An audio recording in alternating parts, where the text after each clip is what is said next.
We'll have a look at fuel burn calculations now. With fuel burn, our vessel cannot sail above a certain latitude due to load line regulations or charter requirements. Don't confuse this with composite great circle, where the vessel simply cannot go above a given latitude. But with fuel burn, what's restricting you going above that is load line regulations.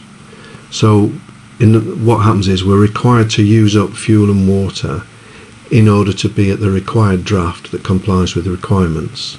So maybe we're going from a summer to a winter zone, and therefore load line regulations, we have to be at our winter mark. So we'll have to use up fuel and water to achieve that. The first example, or any example, the first thing you have to calculate is what distance will you have to steam to use up the fuel and water. So I've done an example here. Our vessel speed is 15.5 knots and we're overloaded by 330 tons, and we use up a total of 36 tons in a day of fuel and water. So what we do is divide what we consume by the total we're overloaded, and it'll take us 9.16 days or 220 hours. Multiply that by the speed that we're doing, and it tells us that we have to steam 3,410 miles to be at the required draft to comply. Now, having calculated the distance to steam, we now use Napier's rules to calculate the shortest distance to the limiting latitude. And you're going to be in either situation 1 or situation 2. In situation 1, this distance by Napier's exceeds the distance to steam to be at the required draft. If that happens, we discard this value and do not use it in the problem. And we solve this problem by using two great circle calculations. Situation 2, the distance by Napier's is less than the distance to steam to be at the required draft. In this situation, we will use this distance to help us solve the problem, and it's solved with the Napier's parallel sailing and then a great circle. So situation 1 requires two great circles. Situation 2, we keep the Napier's, do parallel sailing, and finally great circle. So let's look at situation 1. Okay, so situation 1, Napier's calculated distance exceeded the fuel burn distance, so we discard Napier's. Now, going from A to D to the limiting latitude, for the distance we know we're going to use, because it's the fuel burn distance.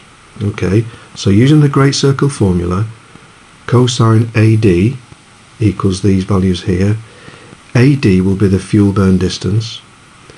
PA and PD, of course, will be the latitudes minus 90 degrees. And what we don't know, or what we're trying to find, is the D long.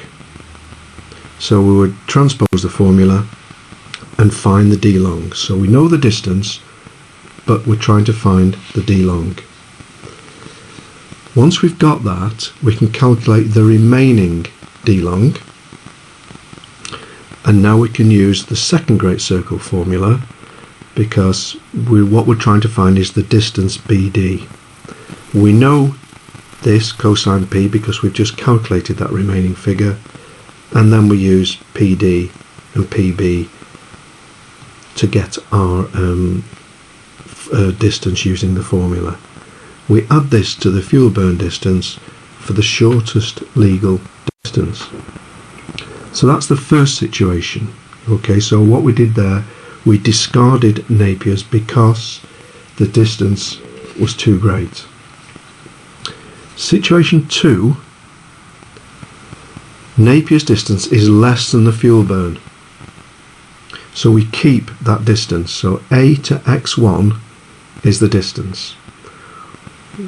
What we do is situation now 1 and 2, we'll just deal with set number 2 first.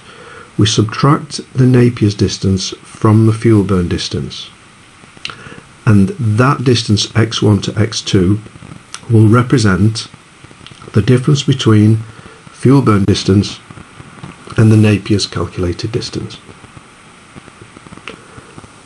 Then we can calculate the d long 1, using Napier's, because of course it's got a right angle triangle. Once we've got that, we then calculate d long 2. Now we know the distance, we know the mid-lat, so departure, which is in effect the distance, d long times cos mid-lat, we can calculate our d long number 2. So what we're doing is calculating d long 1 and d long 2. Once we've done that, we would then subtract d long 1 and d long 2 from the total d long. And then finally, we'd calculate the distance x2 to b by the great circle. So the final sketch here shows you this is the first value that we had, which was Napier's. x1 to x2, the distance is the difference between the Napier's and the fuel burn, and now we're looking for distance x2 to b. So there's the formula there.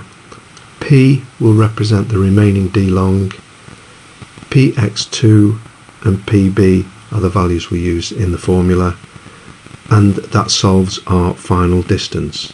So in this situation, with 3 chunks of distance, or in effect you could just say, well, with this distance plus the fuel burn distance, because if we add this distance and this distance, of course it is the fuel burn distance.